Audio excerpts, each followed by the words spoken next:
My channel కార్తివంత educates. ఈ రోజు మనం అకౌంటింగ్ క్లాసెస్ లో ఈవెంట్ అండ్ ట్రాన్సాక్షన్స్ గురించి తెలుసుకోబోతున్నాం. And today's our topic is event and transactions and we are going to discuss about it. An event is an incident or occurrence that concerns the business or impacts the business dealings.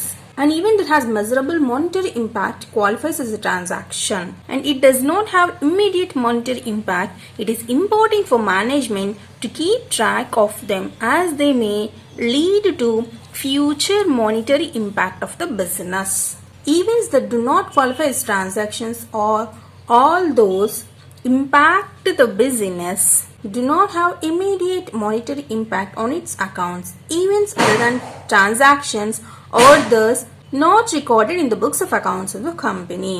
Means for any event, it is not mandatory that the event must be in measurable in monetary terms. So non-monetary items may be considered as events. For every organization, there are lots of events occurring on day-to-day business. And it is not mandatory that every event has to be recorded in the books of accounts. Few events may be measurable in monetary terms and few events may not be in monetary terms, but it may impact their day-to-day life business.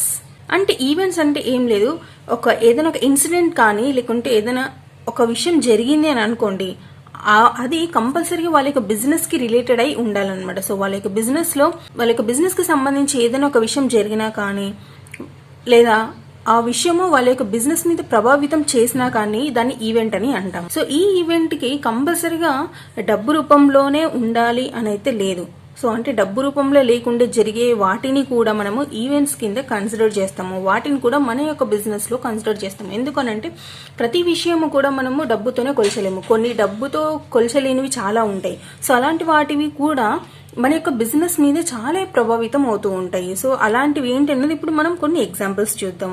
And management కి ఈ events వల్ల కూడా చాలా useful ఉంటుంది, ఎందుకంటే వాళ్ళ యొక్క business ని ఎలా రన్ అవుతుందన్నది. అంటే మేనేజ్మెంట్ కి ఈ ఈవెంట్స్ వల్ల ఉపయోగం ఏంటంటే వాళ్ళ యొక్క ఫ్యూచర్ ఎలా ఉంటుంది, సో బిజినెస్ కి ఫ్యూచర్ ఎలా ఉంటుంది, సో ఈ ఈవెంట్స్ వల్ల వాళ్ళ యొక్క బిజినెస్ మీద ఎంత ప్రభావితం చేస్తుంది అంటే దాని అంతా ట్రాక్ చేయడానికే ఈ ఈవెంట్స్ అన్ని కూడా యూస్ఫుల్ అవుతుంది అనమాట. ఈ ఈవెంట్స్ అనేవి కొన్ని వెంటనే డబ్బు రూపంలో కన్వర్ట్ అవుతాయి, ఇంకా కొన్ని అవ్వవు అనమాట. సో అవి ఏంటివి, సో ఈ ఈవెంట్స్ వల్ల మన యొక్క బిజినెస్ కి ఎలా యూస్ఫుల్ అవుతుంది, సో అంటే మనకి ఇంకా బాగా అర్థం అవడం కోసం మనం కొన్ని ఎగ్జాంపుల్స్ తీసుకుందాం. సో నేను చెప్పబోయే ఫస్ట్ ఎగ్జాంపుల్ వచ్చేసి death of a senior key management personnel. అంటే ఒక మనిషి చనిపోయినప్పుడు, అంటే ఒక కంపెనీ ఉంది, ఆ కంపెనీలో టాప్ మోస్ట్ మేనేజ్మెంట్ పర్సన్ ఉంటాడు కదా. సో అంటే ఒక సిఇఓ కావచ్చు, సిఎఫ్ఓ కావచ్చు. సో అలాంటి పర్సన్ చనిపోయినప్పుడు, సో అప్పుడేమవుతుందనంటే ఒక మనిషి చనిపోయినప్పుడు ఆ మనిషిని మనము డబ్బు రూపంతో కొల్చలేము, కానీ వాళ్ళ యొక్క సర్వీసెస్ ఆర్గనైజేషన్ కి చాలా ఇంపార్టెంట్ అన్నమాట. అంటే వాళ్ళు చేసే పనులు వాళ్ళ యొక్క బిజినెస్ కి చాలా ఇంపార్టెంట్. కాబట్టి ఒక మనిషి చనిపోయినాడు అంటే మనం డబ్బు రూపంలో అతను కొల్చలేము, కానీ అతను చనిపోవడం వల్ల దాని యొక్క ప్రభావం అనేది మన కంపెనీ మీద పడుతుంది. అది ఎలా అంటారా, ఎందుకంటే ఇంతవరకు ఆ బిజినెస్ ని తను బాగా లీడ్ చేశారు, అంటే ఆ బిజినెస్ ని మంచి ప్రాఫిట్స్ లోకి తీసుకుని వెళ్ళాడు. సో దానికోసం ఆ పర్సన్ చాలా కష్టపడ్డారు, కానీ ఒక్కసారిగా అతను చనిపోయిన తర్వాత సో ఆ బిజినెస్ అనేది కూడా కొంచెం డౌన్ అయిపోతుంది. ఎందుకంటే తనకు తెలుసు ఆ బిజినెస్ ని ఎలా రన్ చేయాలి, ఏం చేస్తే బిజినెస్ లో ప్రాఫిట్స్ ఎక్కువగా వస్తాయి.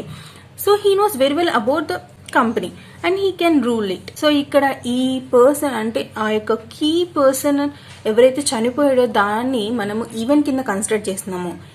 అంటే దాన్ని మనం డబ్బు రూపంలో కొల్చకపోయినా కూడా దాన్ని మనం ఈవెంట్ కింద కన్సిడర్ చేస్తున్నాము, ఎందుకంటే దానివల్ల మన యొక్క బిజినెస్ లో ఇంపాక్ట్ అనేది ఉంటుంది కాబట్టి.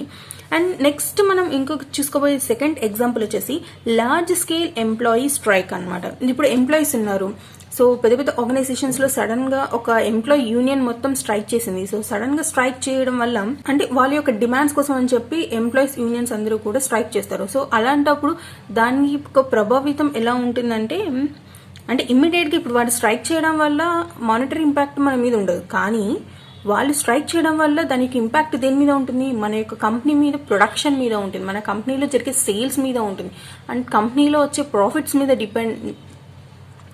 మన కంపెనీకి వచ్చే ప్రాఫిట్స్ మీద కూడా అది ఇంపాక్ట్ చేస్తుంది. సో వాటిని కూడా మనం ఈవెంట్స్ అని కన్సిడర్ చేస్తున్నాం అనమాట. మన యొక్క కంపెనీలో చాలా నెగటివ్ ఇంపాక్ట్ అనేది చూపిస్తుంది ఇప్పుడు ఈ స్ట్రైక్స్ వల్ల. సో ఇవి ఈ 2 ఎగ్జాంపుల్స్ నేను మీకు చెప్తున్నాను. సో దీనివల్ల ఈవెంట్ అంటే ఏంటని మనకు ఒక క్లియర్ ఐడియా వచ్చింది అనమాట. So now we are discussing about examples of event for better understanding. The first example I'm going to discuss with you is a death of a senior key management personnel who is a key person in the organization and taking care of well things about the organization, and he knows how to run the business and how to get more profits to the organization. All of a sudden, if that person has died, it does not impact in the monetary value, but it impacts to the organization. So this is one example, and another one is the large scale employee strike.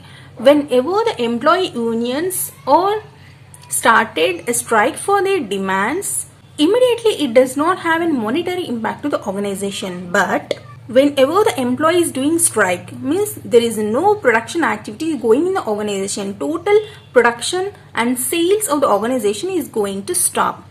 So then due to these strikes, it directly impacts to the production and sales of the organization. Then it leads to losses to the organization. So this is the 2 examples I explained to better understanding of an event. And now we will see the transaction. It is a business event that has impact, direct or indirect, on finances of the business. An event becomes a transaction if it involves exchange of values or resources and can be measured in monetary terms. So the events can qualify as a transaction such as the purchase or sales. It is thus recorded in the books of accounts, means the transactions is recorded in the books of accounts by a journal entry, means we are passing the journal entries in the books of accounts. So ఇప్పుడు transactions అంటే ఇప్పుడు ఒక బిజినెస్లో జరిగే event ఏదైనా అవ్వచ్చు. So దానివల్ల మన యొక్క కంపెనీకి డైరెక్ట్గా ఇంపాక్ట్ ఉంటుంది. డైరెక్ట్గా కావచ్చు, ఇండైరెక్ట్గా కావచ్చు. అంటే మన యొక్క బిజినెస్కి సంబంధించిన ఫినాన్స్ మీద దాని ఇంపాక్ట్ పడిందంటే దాన్ని మనం ట్రాన్సాక్షన్ కింద కన్సిడర్ చేస్తున్నాము. సో ఎప్పుడైతే ఈవెంట్ ట్రాన్సాక్షన్ కింద మారుతుందో అప్పుడు కంపల్సరీగా ఎక్స్చేంజ్ ఆఫ్ వాల్యూస్ అనేది జరుగుతుంటుంది. అంటే వస్తువులు మారడం జరుగుతుంది, లేదా రిసోర్సెస్ కూడా మారడం జరుగుతుంది. సో ఒకదాని నుంచి ఇంకొకరికి, సో ఒక ప్లేస్ నుంచి ఇంకొక ప్లేస్ కి మారడం అనేది జరుగుతూ ఉంటుంది. అండ్ వాటిని మనము మానిటరీ వాల్యూ కింద మెజర్ చేయడం కూడా జరుగుతుంది అనమాట. అంటే ఏం లేదండి, ఇప్పుడు మన కంపెనీ ఉంది, మన కంపెనీలో సేల్స్ జరిగినప్పుడు లేదా పర్చేసెస్ జరిగినప్పుడు ఏమవుతుంది, మన కంపెనీలో ఉన్న గూడ్స్ అని కూడా మూవ్మెంట్ అనేది జరుగుతుంది. సో మన కంపెనీ నుంచి గూడ్స్ అమ్మినప్పుడు బయట వాళ్ళకి వెళ్తుంది, మనం వేరే వాళ్ళ దగ్గర నుంచి గూడ్స్ కొన్నప్పుడు బయట వాళ్ళ దగ్గర నుంచి గూడ్స్ మన దగ్గరకు వస్తాయి. సో ఇక్కడ మూవ్మెంట్ ఆఫ్ గూడ్స్ అనేది జరుగుతుంది. అండ్ ఆ ట్రాన్సాక్షన్స్కి, ఆ ఈవెంట్స్కి కూడా మనము మానిటరీ ఇంపాక్ట్ ఉంది కాబట్టి వాటిని మనం ట్రాన్సాక్షన్స్ కింద కన్సిడర్ చేస్తున్నాము. So for these is examples of purchase and sales. And ఈ ట్రాన్సాక్షన్స్ని రికార్డ్ చేసేటప్పుడు మన బుక్స్ ఆఫ్ అకౌంట్స్లో ఎలా రికార్డ్ చేస్తాము, జర్నల్ ఎంట్రీ పాస్ చేస్తూ ఆ యొక్క ట్రాన్సాక్షన్స్ని మన బుక్స్ ఆఫ్ అకౌంట్స్లో రికార్డ్ చేయడం జరుగుతుంది. Transactions need not involve actual exchange of cash, but it must have monetary impact to qualify as a transaction. ఇప్పుడు ట్రాన్సాక్షన్ జరిగినప్పుడు కంపల్సరీగా అప్పుడే డబ్బు కంపల్సరీగా మారాలి, అంటే మన బిజినెస్లోంచి డబ్బులు వెళ్ళాలి లేదా మన బిజినెస్లోకి డబ్బులు రావాలి అంటే వెంటనే రావాలి, ఆ ట్రాన్సాక్షన్ జరగాలనేది అయితే ఏమీ లేదు. కానీ ఇమ్మీడియట్గా దాని యొక్క ఇంపాక్ట్ మన బిజినెస్ మీద లేకున్నా కూడా వాటిని మనం ట్రాన్సాక్షన్స్ అని కన్సిడర్ చేస్తాం. అవి ఏంటి అన్నది ఇప్పుడు మనం ఎగ్జాంపుల్స్ చూద్దాం. So credit sales. So credit sales అంటే మనము అప్పుగా కింద సేల్స్ చేస్తున్నాము. సో మన ఆర్గనైజేషన్స్లో సేల్స్ జరిగాయి, వాటిని మనము అప్పు కింద ఇస్తున్నాం అనమాట. సో వాటిని కూడా, అంటే దీనికి కూడా మానిటరీ ఇంపాక్ట్ ఉంది, కానీ వెంటనే మన యొక్క బిజినెస్లోకి డబ్బు రాదు. సో సర్టెన్ పీరియడ్ తర్వాత మనకి ఈ యొక్క సేల్స్కి సంబంధించిన అమౌంట్ అనేది మన ఆర్గనైజేషన్కి మనం రిసీవ్ చేసుకుంటాం. సో వీటిని మనం క్రెడిట్ సేల్స్ అంటాము. సో ఈ క్రెడిట్ సేల్స్ కూడా మనం ట్రాన్సాక్షన్స్గా రికార్డ్ చేస్తాము మన బుక్స్ ఆఫ్ అకౌంట్స్లో. అంటే ఈ క్రెడిట్ సేల్స్ ఏమవుతాయంటే మన యొక్క బుక్స్ ఆఫ్ అకౌంట్స్లో అకౌంట్స్ రిసీవబుల్స్గా కానీ లేదా డేటాస్ కింద కానీ మనం కన్సిడర్ చేస్తే ఈ హెడ్ కింద మనము మన యొక్క ఫైనల్ అకౌంట్స్ మనకు బుక్స్ ఆఫ్ అకౌంట్స్లో మనం ఇలా చూపిస్తాం అనమాట. అలాగే క్రెడిట్ పర్చేసెస్ ఉంటాయి. సో ఈ క్రెడిట్ పర్చేసెస్ కూడా మనము అప్పుగా కొంటాము. సో మనం వేరే వాళ్ళ దగ్గర నుంచి కొన్నప్పుడు అప్పు కింద కొంటాము. కొన్ని రోజుల తర్వాత మనం చేసిన పర్చేస్కి సంబంధించిన అమౌంట్ అనేది మనం రీపేమెంట్ చేస్తాము. సో ఈ క్రెడిట్ పర్చేసెస్కి కూడా మనము మన యొక్క బుక్స్ ఆఫ్ అకౌంట్స్లో అకౌంట్స్ పేయబుల్గా కానీ లేదా క్రెడిటార్స్ కింద మనము చూపించుకుంటాము. So it is not mandatory that actual exchange of cash must be done in a monetary impact to qualify as a transaction, but it may be following examples will be known for these transactions. So credit sales, whenever we are selling the goods to a particular person or a particular company and we are selling those goods on credit basis, means we do not receive the cash immediately. So after certain period of time we will get back those sales amount to organization. So that is called as the credit sales, and we will be shown in our books of accounts as accounts receivables or debtors. Likewise, the credit purchases, whenever we are purchasing the goods from another company or another person on credit basis, means we are not paying the amount immediately right now whenever you are purchasing, but we will repay the amount after few days. Then that is really called as the credit purchases. So these credit purchases we are recording in our books of accounts as accounts payable or creditors. So this is the two examples of these transactions.